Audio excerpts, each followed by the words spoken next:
بزرگان محترم و برادران عزیز، میرے نوجوان دوستوں، اس وقت عالم اسلام کے جو حالات ہیں، یہود و نصارہ اور طاغوت کی جو سازشیں ہیں وہ کسی سے ڈکی چھپی نہیں ہیں۔ یہود و نصارہ آئے روز مسلمانوں کے خلاف، مسلم ممالک کے خلاف، امت مسلمہ کے خلاف سازشیں کر رہا ہے۔ امت مسلمہ کو، مسلمانوں کو، مسلمان ممالک کو آئے روز کسی نہ کسی طرح دبانے کی کوشش کر رہا ہے، آئے روز کسی نہ کسی طرح کچلنے کی کوشش کر رہا ہے۔ ایسے میں ایک فکر پیدا ہو گئی ہے، ایک سوال پیدا ہو گیا ہے، ایک سوچ پیدا ہو گئی ہے۔ وہ فکر، وہ سوال اور وہ سوچ کیا ہے کہ امت مسلمہ جس طرح قرون اولیٰ میں، پہلی صدیوں میں عروج پر پہنچی ہوئی تھی، امت مسلمہ جس طرح دنیا کی امامت کر رہی تھی، امت مسلمہ جس طرح دنیا کو لیڈ کر رہی تھی، اور مسلمان جس طرح دنیا پر حکمرانی کر رہے تھے، طاغوت بھی ان سے ڈر رہا تھا، یہود بھی ان سے ڈر رہے تھے، نصارہ بھی ان سے ڈر رہے تھے، ہندو بھی ان سے ڈر رہے تھے، اور دیگر جتنی بھی اقوام ہیں وہ مسلمانوں سے خوفزدہ اور لرزہ بر اندام تھی۔ تو سوال اور سوچ یہ پیدا ہو گئی ہے کہ امت مسلمہ اپنا کھویا ہوا مقام دوبارہ کیسے حاصل کر سکتی ہے، مسلمان ممالک اپنا قدیم عروج دوبارہ کیسے حاصل کر سکتے ہیں، جس مقام پر مسلمان تھے دوبارہ وہ کھویا ہوا مقام مسلمان کیسے حاصل کر سکتے ہیں۔ تو آج کے دور میں ایک سوچ پیدا ہو گئی ہے، آج کے دور میں ایک فکر پیدا ہو گئی ہے، اور آج کے دور میں اس حوالے سے ایک سوال پیدا ہو گیا ہے۔ میرے محترم دوستو، اللہ کریم ہمیں ایسی سوچ اور ایسی فکر پیدا کرنے کی توفیق عطا فرمائے۔ آج کی اس مجلس میں آپ کو بتانے کی کوشش کروں گا کہ امت مسلمہ دوبارہ اپنا عروج کیسے حاصل کر سکتی ہے، امت مسلمہ اپنا کھویا ہوا مقام کیسے حاصل کر سکتی ہے، امت مسلمہ آج بھی امت کی امامت بلکہ دنیا کی امامت کیسے کر سکتی ہے۔ اس کے لیے میں آپ کو چند باتیں بتاؤں گا۔ اگر آج مسلمان قوم ان نکات پر آ جائے اور عمل پیرا ہو جائے، اور اگر ان نکات کو سمجھ لے اور ان کو بروئے کار لانے کی کوشش کرنا شروع کر دے، میرے محترم دوستو وہ وقت دور نہیں کہ آج بھی مسلمان دنیا پر حاکم اور امام بن سکتے ہیں۔ اور وہ کیا چیزیں ہیں؟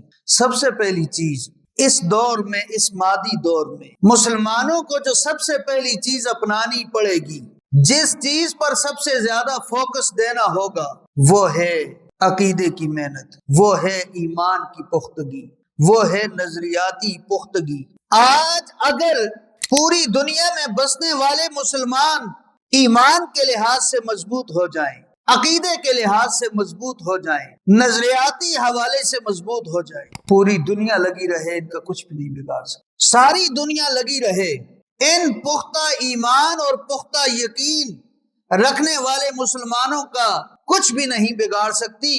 ہمارے مسلمانوں کا ایمان کمزور ہو گیا، ہمارے نظریات کمزور ہو چکے ہیں، نظریاتی حوالے سے ہم میں کمزوری پیدا ہو گئی ہے، عقیدے کے حوالے سے کمزوری پیدا ہو گئی ہے، ایمان کے حوالے سے کمزوری پیدا ہو گئی ہے۔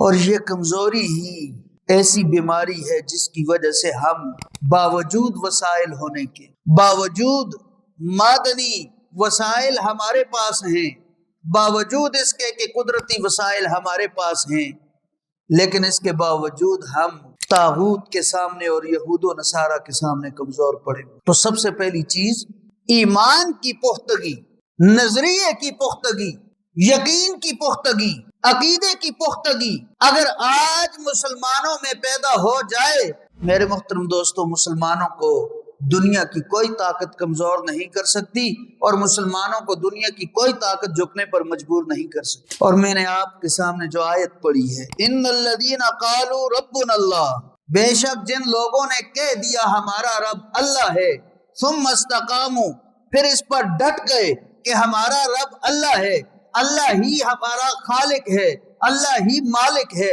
اللہ ہی رازق ہے، اسی پر ہمیں بھروسہ کرنا ہے۔ اگر اللہ کی مدد ہمارے ساتھ شامل حال ہو تو دنیا کی کوئی طاقت ہمیں پسپا نہیں کر سکتی، جھکنے پر مجبور نہیں کر سکتی۔ تو میرے محترم دوستو، قرآن نے کہا وَلَا خَوْفٌ عَلَيْهِمْ وَلَا هُمْ يَحْزَنُونَ، ایسے لوگوں کو نہ کسی قسم کا کوئی خوف ہے اور نہ ایسے لوگ غمگین ہو سکتے۔ قرآن کہہ رہا ہے جن لوگوں نے کہہ دیا ہمارا رب اللہ ہے، اور صرف کہنا کافی نہیں، اس پر جم جانا، اس پر ڈٹ جانا کہ ہمارا رب اللہ ہے، اللہ شہنشاہ ہے، شہنشاہوں کا بھی شہنشاہ ہے، اللہ مالک ہے، اللہ فاطر السماوات والارض ہے۔ جس انسان کے دل اور دماغ میں اللہ تعالیٰ کی ذات کے حوالے سے یہ ایمان اور یہ عقیدہ ہوتا ہے، اس کو دنیا کی کوئی طاقت نہیں جھکا سکتی۔ اور پھر اس کے ساتھ ساتھ رسول اللہ صلی اللہ علیہ وسلم کے حوالے سے ہمارے نظریات پختہ ہوں، ان کے حوالے سے ہمارے عقائد مضبوط ہوں۔ رسول اللہ صلی اللہ علیہ وسلم کی ذات گرامی ہمارے آخری رسول ہیں، آخری نبی ہیں، اللہ کے حبیب ہیں، عرشیوں کے سردار ہیں، فرشیوں کے سردار ہیں، اللہ کے لاڈلے ہیں، ان پر نبوت کا سلسلہ ختم ہو چکا ہے، وہ کائنات میں تمام انسانوں میں سے افضل ہیں، وہ امام الانبیاء ہیں، وہ تمام انبیاء علیہم الصلاۃ والسلام کے سردار اور سید ہیں۔ تو حضور علیہ الصلاۃ والسلام کے حوالے سے ہمارے نظریات مضبوط ہوں، اور حضور علیہ الصلاۃ والسلام جو تعلیمات لے کر آئے، ہمارا یہ عقیدہ اور یقین ہو قیامت کی صبح تک اگر کوئی شخص ان تعلیمات پر عمل پیرا ہے، اسے دنیا کی کوئی طاقت ناکام نہیں کر سکتی۔ صرف ہمارا مسئلہ کیا ہے؟ ہمارا مسئلہ یہ ہے، ہم رسول اللہ صلی اللہ علیہ وسلم کی صورت بیان کرتے ہیں، ہم رسول اللہ صلی اللہ علیہ وسلم کا دنیا میں آنا بیان کرتے ہیں، رسول اللہ صلی اللہ علیہ وسلم کی کرامات اور معجزات بیان کرتے ہیں، لیکن جو تعلیمات لے کر آئے، جو اسوہ حسنہ میرے اور آپ کے سامنے پیش کیا، ہم وہ اسوہ حسنہ لوگوں کے سامنے نہیں۔ تو آج بھی اگر رسول اللہ صلی اللہ علیہ وسلم کا اسوہ زندہ کیا جائے، دنیا کی کوئی طاقت مسلمانوں کو کمزور نہیں کر سکتی۔ اللہ کریم ہمیں یہ باتیں سمجھنے کی توفیق عطا فرمائے۔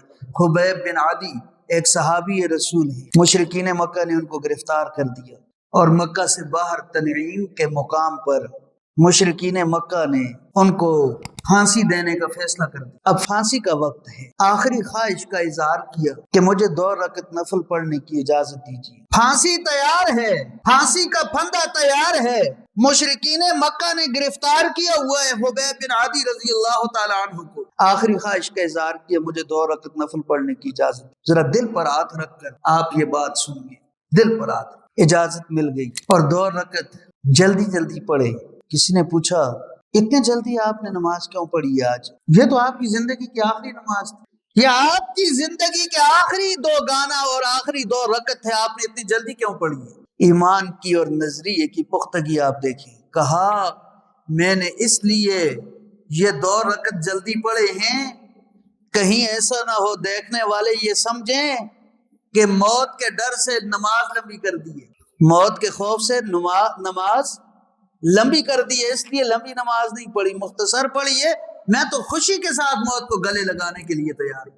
اور پھر ان سے پوچھا گیا اگر آپ یہ چاہیں کہ ہم آپ کو گھر میں سکون کے ساتھ بھیج دیں اور رسول اللہ صلی اللہ علیہ وسلم کو آپ کی جگہ پھانسی دے دیں، کیا آپ کو یہ قبول ہے؟ حضرت خبیب بن عدی نے کہا آپ پھانسی دینے کی بات کرتے ہو، مجھے گھر بھیج کر گھر میں سکون میں رہوں، میں تو رسول اللہ صلی اللہ علیہ وسلم کے پاؤں میں کانٹا بھی نہیں چبھنے دیتا۔ یہ تھا ان کا ایمان، یہ تھا ان کا عقیدہ، یہ تھا ان کا نظریہ۔ تو آج بھی سب سے پہلے کیا کام کرنا ہے مسلمانوں کو؟ اپنا عقیدہ مضبوط کرنا ہے، اپنا ایمان پختہ کرنا ہے۔ عقیدہ اور ایمان پختہ ہو، دنیا کی بڑی سے بڑی طاقت کے ساتھ انسان لڑنے کے لیے تیار ہو جاتا ہے۔ اللہ کریم ہمیں اپنے عقائد کی طرف توجہ دینے کی توفیق عطا فرمائے، عقیدہ پختہ رکھنے کی، ایمان مضبوط رکھنے کی توفیق عطا فرمائے۔ قرآن کریم میں اللہ تعالیٰ نے ایک آیت میں ارشاد فرمایا وَلَا تَهِنُوا وَلَا تَحْزَنُوا وَأَنْتُمُ الْأَعْلَوْنَ إِن كُنتُم مُؤْمِنِينَ، اگر تم سچے مومن ہو تم حقیقی ایمان والے ہو تو غم نہ کرو، ولا تحزنوا، غم نہ کرو، ولا تہنوا، سست نہ پڑو، کمزور نہ پڑو، وانتم الاعلون، تم ہی سرفراز رہو گے۔